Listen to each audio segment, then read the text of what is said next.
Jetez-vous parfois un coup d'œil à votre relevé de carte de crédit. Moi, à confession, j'ai même honte un peu de le dire, mais à part le montant à chaque mois que je m'efforce de rembourser, je ne fais pas autre chose que ça, hein. Quand vient le temps de faire mes impôts vers le printemps, oui, je regarde dans le détail ce que j'ai dépensé, mais et je ne dois pas être le seul d'ailleurs à faire ça parce que les fraudeurs sont de plus en plus portés à faire de petites fraudes parce qu'ils savent qu'on ne regarde pas dans le détail nos relevés de carte de crédit. On en parle avec Andréane Bergeron, chercheuse en cybersécurité à l'Université de Montréal. Bonsoir, Madame Bergeron.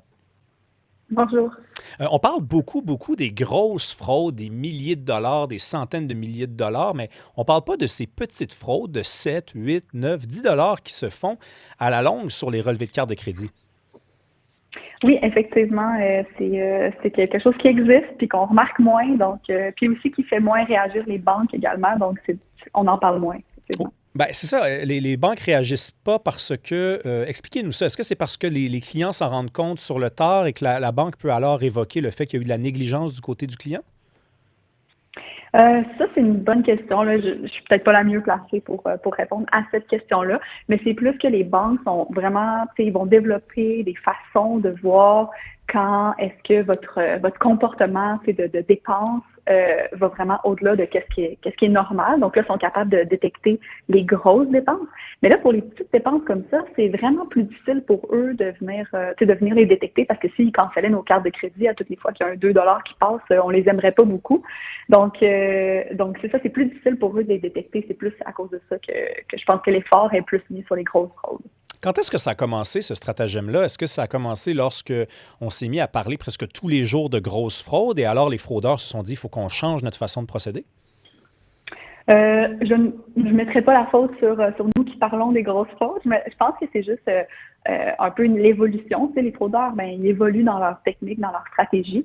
Et évidemment, les plus gros montants qui passent sur une carte de crédit, ben, souvent, ils sont bloqués à cause des nouveaux processus de banque.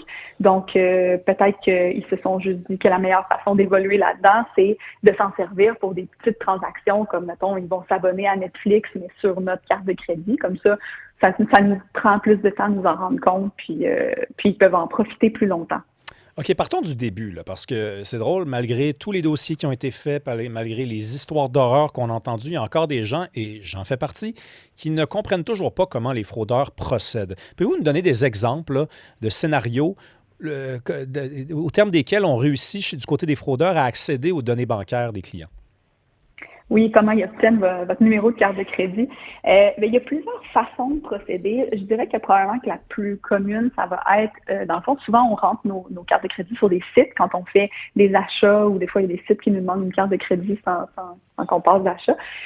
Donc, c'est storé dans des bases de données et ces bases de données-là sont dérobées. Fait que dans le fond, c'est des brèches de données, des brèches de sécurité de sites web qu'on fréquente. Et à ce moment-là, ils collectent une grosse quantité de cartes de crédit, de numéros de carte de crédit, et ils les vendent sur l'Internet en bundle, en groupe. Donc, une grosse quantité de cartes de crédit à la fois. Donc, Donc, ça, c'est un exemple, ouais. mais il y en a d'autres. Par exemple, par ingénierie sociale, donc, on a vu, je dis récemment, mais on en a vu, ça fait un bout, dans le fond, tous les sites qui vous amènent, tu sais, les phishing sites, là, que, dans le fond, ils vous amènent à rentrer vous-même votre carte de crédit sur leur site, puis là, bon, ils collectent cette information-là. Donc, c'est, dans le fond, pas vous qui décidez nécessairement de faire un achat, mais c'est plus eux qui disent, hey, là, c'est vraiment urgent, t'as passé, t'as une amende à payer, par exemple, parce que t'as roulé à 45 dans une zone scolaire, viens payer ça immédiatement pour pas que ton permis soit révoqué. Ça, c'est un exemple très concret là, qu'on a vu. C'est des textos frauduleux puis des choses comme ça qui vont vous demander de rentrer, de faire un mini paiement. Là. Puis là, vu que c'est un mini paiement, encore une fois, on est comme, bah, pas bien grave. Ben J'investirai oui. pas trop loin, je vais me débarrasser de ça tout de suite, puis je vais aller payer. Fait que ça, c'est des façons qui viennent collecter ces informations-là. Puis finalement, ben, on a vu aussi dans le passé là, des dispositifs en magasin là, qui vont scanner vos cartes de crédit quand vous payez dans un magasin ou que quelqu'un passe avec une petite machine puis scanne ça. Mais ça, je vous dirais que c'est plus rare, là, mais ça arrive aussi. Mais ça existe aussi, ça. Moi, des fois, quand j'entends parler de ça, je me dis, on n'est pas dans un film quand même, mais non, vous me confirmez Ouais, que ça existe.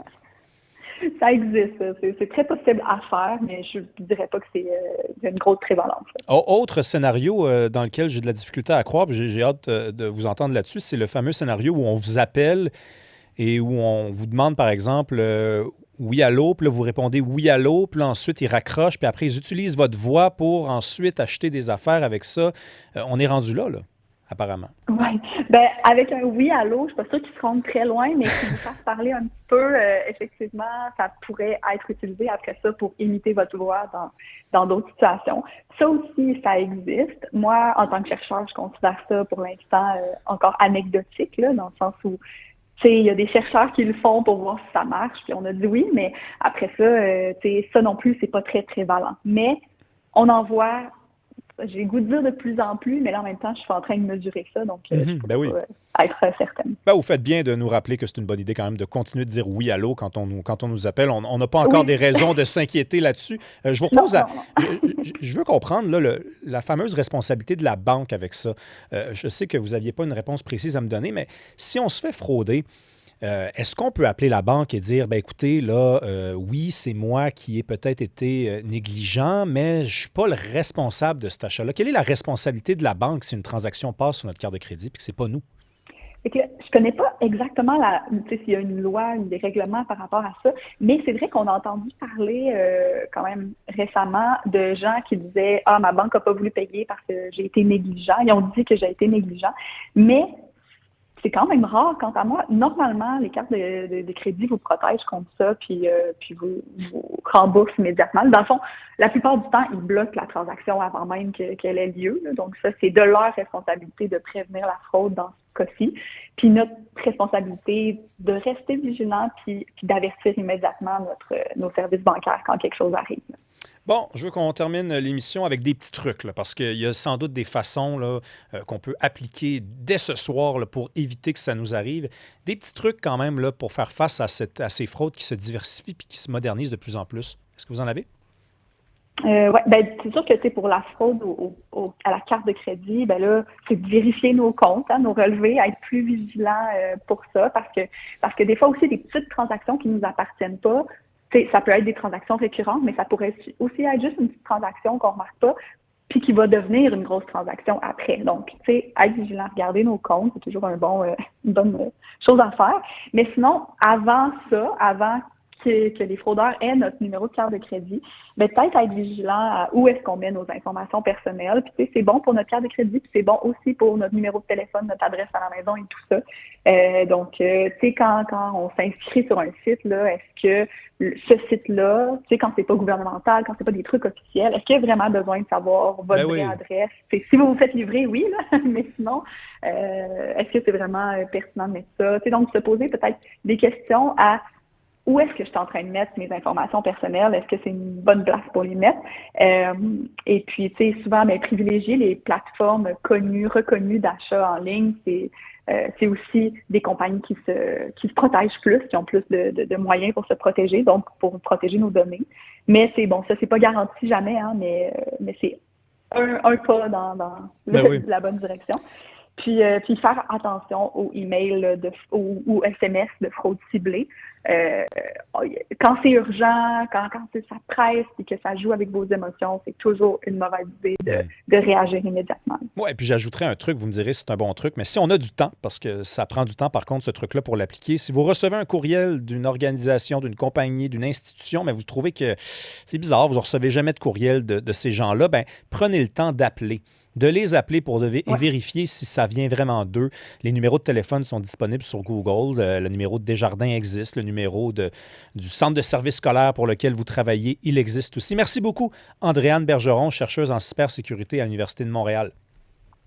Merci beaucoup. Bye-bye. Merci à vous d'avoir été là. Nous, on se retrouve demain à 18h pour la dernière de la semaine, de 18h à 19h au 99.5 Montréal. Soyez prudents sur les routes.